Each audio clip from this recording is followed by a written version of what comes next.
Let's be honest, you've heard the promise 1,000 times. A tidy home, a clear mind, a happier life. But as a professional organizer myself, I know the reality. You're standing in your own lovingly curated chaos, feeling completely paralyzed. Not by the mess itself, but by the army of experts telling you how to deal with it. You've got the joyful guru Marie Kondo, the thoughtful philosopher from Minimalism, and an incredible practical suite, each holding a different key to a clutter-free life.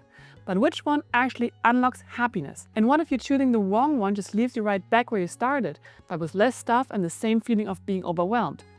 That's what really is at stake. As a certified Marie Kondo consultant myself, I see this paralysis in my clients all the time.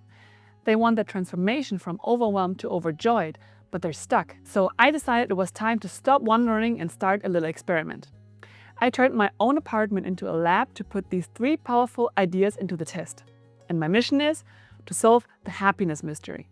And in the process, I stumbled upon a pretty shocking secret about the emotional weight of our own belongings. A secret that changed how I, as a professional organizer, think now about everything. So first, I went back to my roots, in the world of Marie Kondo. Her philosophy is beautifully simple. You should only be surrounded by things that spark joy. It's less about the purge and more about celebrating what you choose to keep. So the whole process feels like a special event. Yeah? You don't just tidy a drawer, you take on your entire life. One category at a time. You do your clothes first, then you do the books, then papers, then miscellaneous items, and finally what I call the boss level, the sentimental stuff. So I went all in.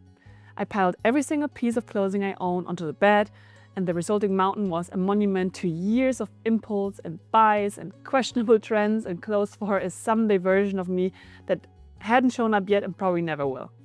So the first hour was rough. And the sheer volume was also overwhelming, and my brain felt as cluttered as my room. Marie Kondo says this is part of the deal, that tidying is really about confronting yourself. And you know what? She was right. But then something shifted.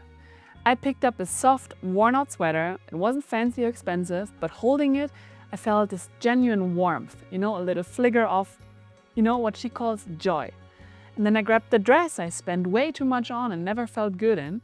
And the feeling was just, my shoulders went down. It was just heavy. And this dull thought of guilt. For the first time, I wasn't just thinking about my things, I was feeling them. And by the end of the day, my room was lighter, and so was I. I had bags of clothes to donate, but the real change was inside of me. And I felt this surprising calm and a real appreciation for the items I choose to keep. So the KonMari Method isn't just about cleaning and organizing, it's like a mindfulness practice. And it forces you to connect with your things on an emotional level, to figure out what happiness feels like to you right now. And it was personal and it was exhausting, but the result was space that reflected not just who I am, but who I want to be right now. So the only question was, is that spark of joy the same as lasting happiness? Next, I turned my attention to minimalism. If KonMari is a joyful party for things you keep, minimalism can actually feel more like a disciplined, intentional rejection of everything else. But the core idea is to live deliberately with less and focus only on what truly necessary or adds serious value to your life. So it's not so much about the emotional spark of an item, but about the overall freedom you gain from simply owning less. Minimalists believe that by cutting down on physical clutter, you cut down on mental clutter, and also decision fatigue and the constant hum of consumerism in general. So the switch from KonMari was jarring. My guiding question before has changed from does it spark joy to a much colder, is this essential? Does it serve a purpose in my life? So I looked at the things that had made it through the choice walking around with a brand new critical eye. Like the cute collection of quirky coffee mugs, not essential. I only need 1 or 2. That stack of books I love but probably won't reread, no functional. They have to go.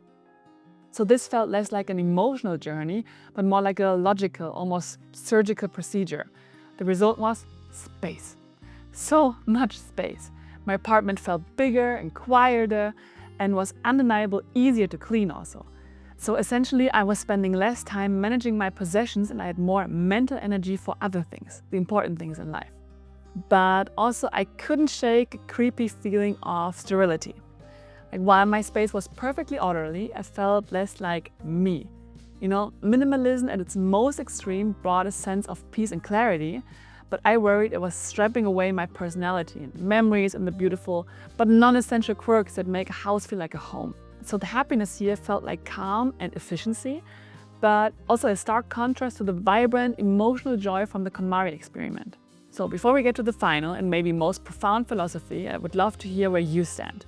On these first two, which one are you leaning toward? Are you on Team Spark Joy or Team Essentialism?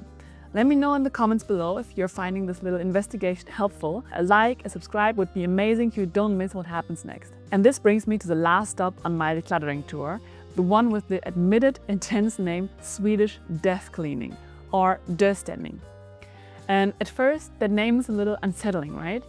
But the philosophy behind it is popularized by Margareta Magnusson, might be the most compassionate of all of them. It's a practice of decluttering your life so that your loved ones aren't stuck with the burden after you're gone. Let that settle for a second. So unlike KonMari, which asks you what makes you happy right now, or Minimalism, which asks what's essential for your life, Swedish Death Cleaning changes the question entirely. Will anyone be happier if I save this? It's not about your joy, but about the legacy, both practical and emotional, that you leave behind. And this isn't just for elderly. It's a way of living that makes daily life smoother while also being an incredible act of kindness to your future family. So this is where I discovered the secret I mentioned earlier. As I started looking at my things through this new lens, the focus shifted completely off of me. I held a box of photos and old letters, and did they spark joy? Yes. Were they essential? Not really. But would they be a treasure or a burden to someone I love? And the thought of my family having to sort through decades of my life making a painful choice about my stuff was a surprisingly powerful motivator. So this method is profoundly practical.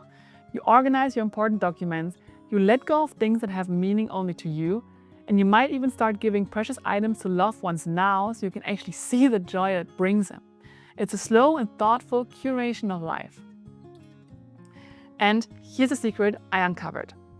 Decluttering was never really about the stuff. It's a tool to confront your own life. KonMari makes you confront your present and define what happiness means to you now.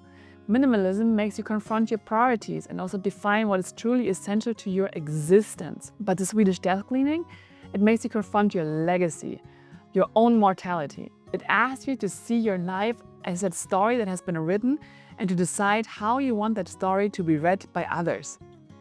It's about letting things go with love for your things and for the people you eventually leave behind. The happiness that this offers isn't the spark or the quiet of an empty room. It's a deep, settled sense of responsibility, of completion, of a profound love. And also it's a calm acceptance of the past and a thoughtful preparation for the future.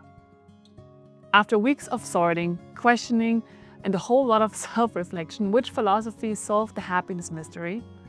Well, maybe not a surprising answer, but it turns out there is no single winner. The real mystery isn't which method is the best, but which method is best for you at this moment in your life. Each one offers a different flavor of happiness because each one also asks fundamentally different questions. So if you're feeling a bit lost and need to reconnect with what truly makes you feel alive, start with Marie Kondo. Learn to hear the little voice that says joy, and that will teach you more about yourself than you can imagine. If you feel completely overwhelmed by the noise of the world and are craving simplicity and freedom, embrace minimalism. Stripping away the excess can give you the mental space you need to focus on what truly actually matters for you. And if you are more in a reflective stage, thinking about your story and the mark you will leave, then maybe the art of Swedish Death Cleaning is something for you.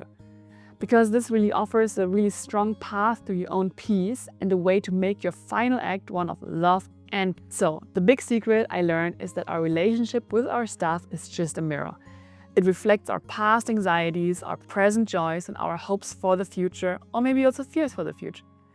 By choosing a method, you're not just choosing how to clean your house, you're choosing which part of your life you need to understand the most.